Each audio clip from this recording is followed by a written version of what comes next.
عايز اتكلم عن الهدف الحلو اللي انت جبته، والكباتن ادولك حقك حقيقه كبير بين الشوطين. اوصف لنا كده لما انت رحت للمرمى وكان تفكيرك ايه، وليه ما لميتش لجوه ولميت لبره؟ يعني احكي لنا على الهدف كده يا محمد. والله يا كابتن، هو الحمد لله في الاول وفي الاخر ده توفيق من عند ربنا. ثانيا انا الكوره كانت مع محمد رزق، فانا قطعت فلقيت مانجا قفل عليا، فرحت ضامن، رحت لامم بوش رجلي الخارجي ولقيتها ببطن رجلي كده على المغمس البعيده. بس طيب. هو يعني التوفيق من عند ربنا الحمد لله. طبعا يا محمد، لكن ليه ايه اللي ما خلاكش تفكر ان انت تلم لجوه بدل ما تلم لبره؟ ما هو كابتن، هو مانجا دخل قفل، عمل تاكلينج اللي حضرتك شفتها قدامي اهي، وشريف كمان كان معاه برضه قفل عليا فلميت لبره.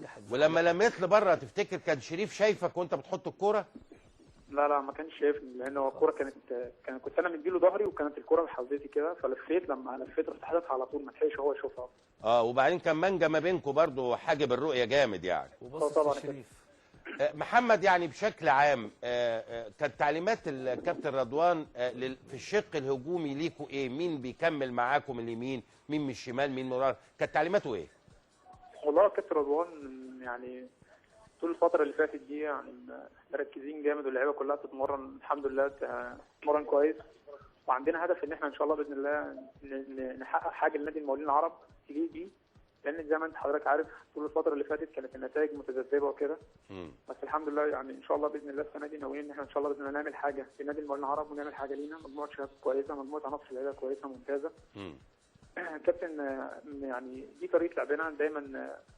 عندنا محمد سالم لعيب كويس، محمد رزق طبعا، وانا وباسم وعلي فتحي، اللعيبه كلها مجموعه لعيبه كويسه يعني ممتازه يعني. احنا بقى لنا 3 سنين او سنتين يعني شغالين مع بعض، حافظين طريقه بعض وكده، فالحمد لله يعني. وانت من ابناء النادي يا محمد؟ ها؟ يا كابتن، انا بقى لي 3 سنين اهو في نادي المقاولين العرب. 3 سنين. وانت عندك كام سنه دلوقتي؟ انا دلوقتي كابتن 24. 24. جاي لهم منين يا محمد؟ انا جاي من اتصالات. جاي من اتصالات، اللي هو كان في القسم الثاني. في القسم الثاني. انت اساسا من القاهره يا محمد؟ لا، انا من شبين قناطر. من شبين. انت طالب ولا حاجه ولا خريج ولا ايه؟ ايه؟ انت طالب او خريج؟ انا خريج كليه تجاره خارجيه حلوان. اصل انت يعني لغته بتبان. لا، والتفكير وهو بيتكلم يا محمد، التفكير بتاع لحظه التغيير، القرار من ان انت تروح وتشوط وترجع وتلف، ده خدتش جزء من الثانيه.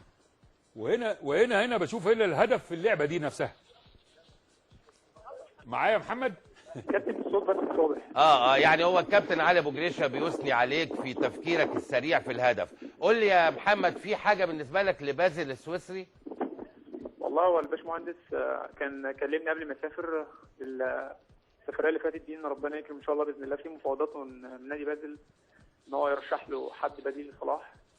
فهو بصراحه كلمني ويعني قال لي شد حيلك ان شاء الله باذن الله على نهايه الموسم، ربنا يكرم ان شاء الله باذن الله. احنا كنا سمعنا ان في مفاوضات مع الاهلي، ده صحيح؟